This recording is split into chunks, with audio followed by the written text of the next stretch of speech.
It doesn't take a lot. It's not a full-blown 45-degree rotation. Okay? ASIS. One knuckle in. That's it. 1 inch in from the ASIS.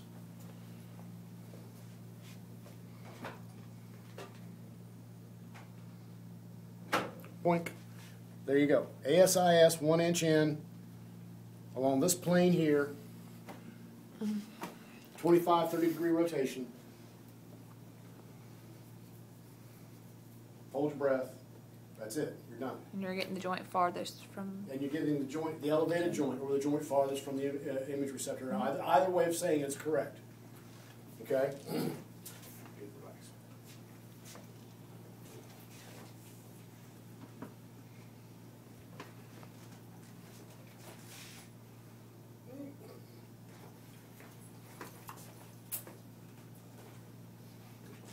Now,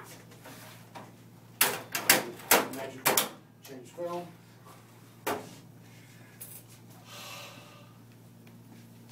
AP axial sacrum. Right? What's the tube angle? Which way? Thank you. So who needs clickers? I can aggravate you just as well without clickers.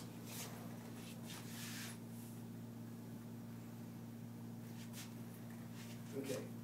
Where does the central ray enter? 2 inches superior to the symphysis. 2 inches superior. So there's the level of the symphysis right there. 2 inches superior would be about here. Belly button. And 2 inches elevated. Boom.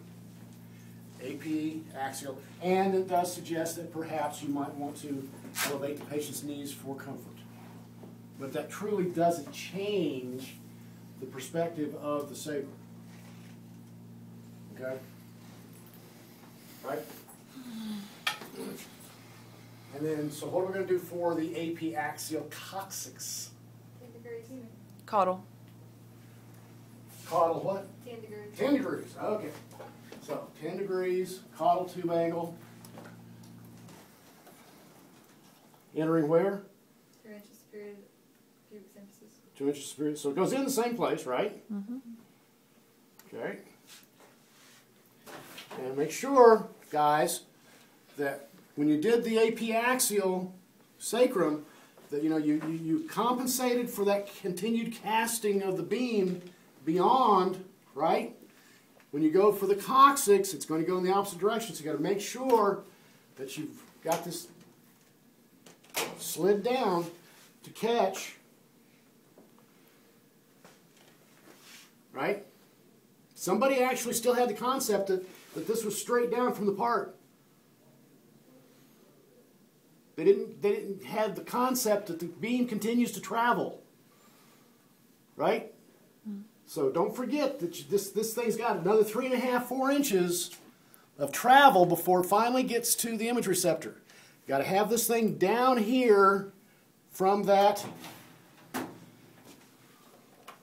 origin, at the source here. Okay, so there's your AP coccyx. Questions, comments, disparaging remarks? Wonderful. Now, my dear, what I'd like you to do is lie on your left side. Here, do the same thing. Yeah, for your knees. I was kidding. I'm not. Here we go. Oh, that's comfortable, isn't it? Ooh. Oh, yeah. Oh, yeah. But here's the deal, guys. The whole idea of this is, without this, pull that out. Okay?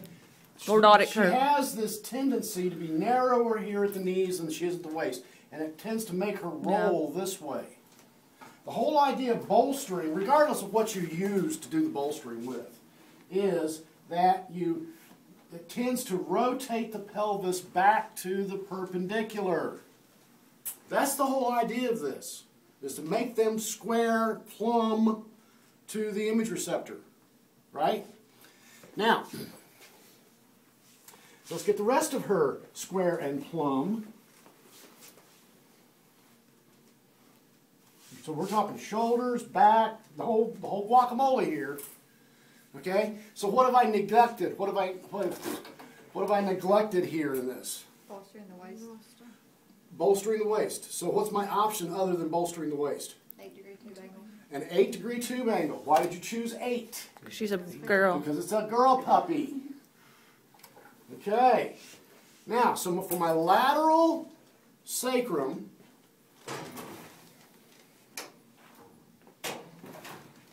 where's the beam go in?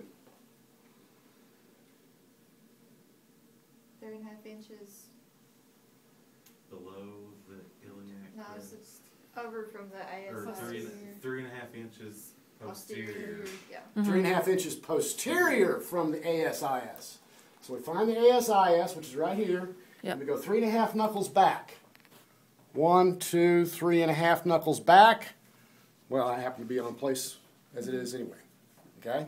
And then for the coccyx. And then for the coccyx, 2 inches down. down 2 inches. Okay, 2 knuckles down. Coccyx.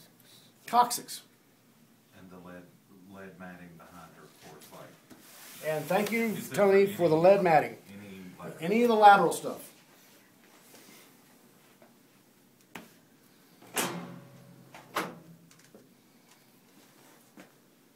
Any of the lateral stuff.